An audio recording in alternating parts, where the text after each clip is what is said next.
माला दास, इनका सवाल है सीडीएसएल और एलएनटी फाइनेंस के बारे में। एक ही की बात कर लेते हैं पहले। सीडीएसएल आज की तारीख में कैसा लग रहा है आपको?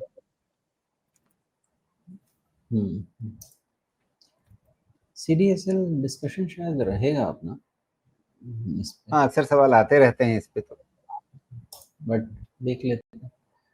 तो पिछली बारी किस चीज को कवर किया था हमने? शायद बीएसई कवर किया था। सीडीएसएल अभी भी 67 टाइम्स पे चल रहा है ना। ओके, तो जी ऐसा है कि मुझे लगता है सीडीएसएल में फिर से वही प्रॉब्लम होगी आपको।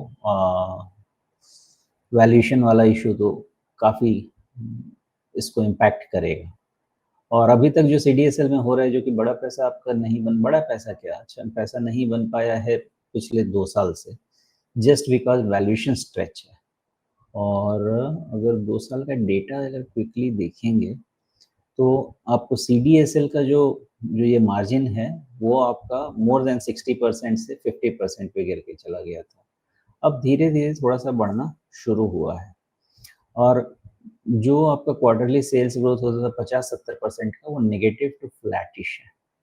एंड देयरफॉर आपको ये 67 टाइम्स, 60 टाइम्स, 70 टाइम्स ये सब वैल्यूएशन पे except for market linked return बहुत कुछ ज़्यादा नहीं मिलेगा। हो सकता है मार्केट लिंक्ड रिटर्न में भी ट्रबल ही हो ज़्यादा से ज़्यादा।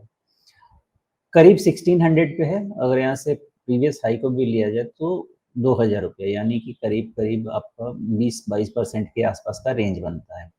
अब 20-22% के रेंज में आप यही जो 70 टाइम्स के आसपास जो चल रहा है, ये करीब करीब आपका हो जाएगा 80-85 times, assuming that sales flat रहता है।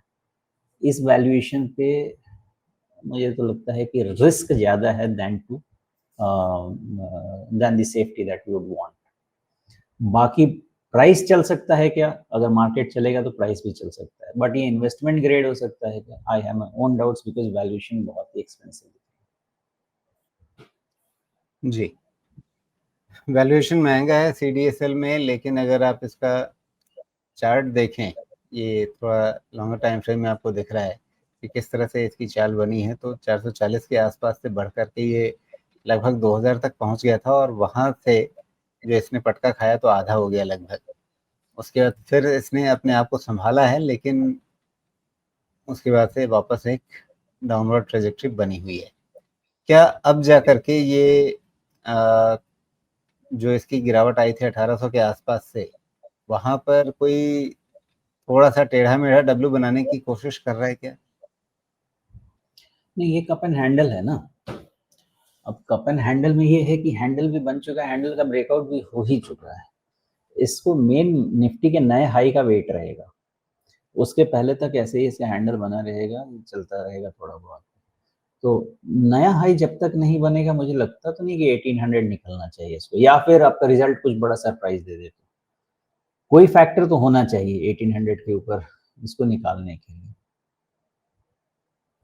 जी हाँ, लेकिन जब ये इतना बड़ा कप बना है 1000 पॉइंट्स का और इतना बड़ा हैंडल बन रहा है, तो जब कभी इस कप एंड हैंडल का ब्रेकआउट होगा तब क्या होगा?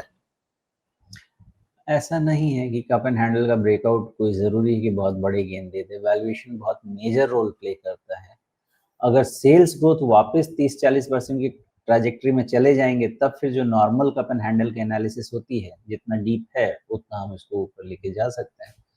इसकी कप एंड हैंडल में बहुत यूफोरिक एनालिसिस मुझे लगता है मैं नहीं करना चाहूँगा। द रीज़न इज वैल्यूएशन उतने अट्रैक्टिव नहीं है कि उतना higher level of price justify कर सकते हैं। क्या होता है, चूंकि ये ट्रेडर फैंसी स्टॉक है, तो कई बार ऐसा होगा कि इसमें लोग शॉर्ट ट्रैप रहेंगे और शॉर्ट ट्रैप में फिर शॉर्ट कवरिंग में प्राइसेस ऊपर चलते जाएंगे। तो हर का अपना अपना गेम थियरी है। ऐसा बिल्कुल नहीं है कि इसका प्राइस अगर ऊपर जाने लगे तो इसका मतलब बहुत अच्छा सेफ इन्वेस्टमेंट ग्रेड बेट हो जाएगा। मेरे तेरे में नहीं होगा। इसका मतलब ये भी नहीं कि प्राइस ऊपर नहीं जा सकता। मैंने रीजन समझाया कि इसके सिचुएशन में प्राइस ऊपर जा सकता है। तो स्टॉप लॉस बेस्ड ट्रेडिंग बेट लेना इसमें कोई दिक्कत की बात नहीं है, बट वैल्यूएशन बेस्ड इन्वेस्टमेंट बेट लेना मुझे दिक्कत लगती है।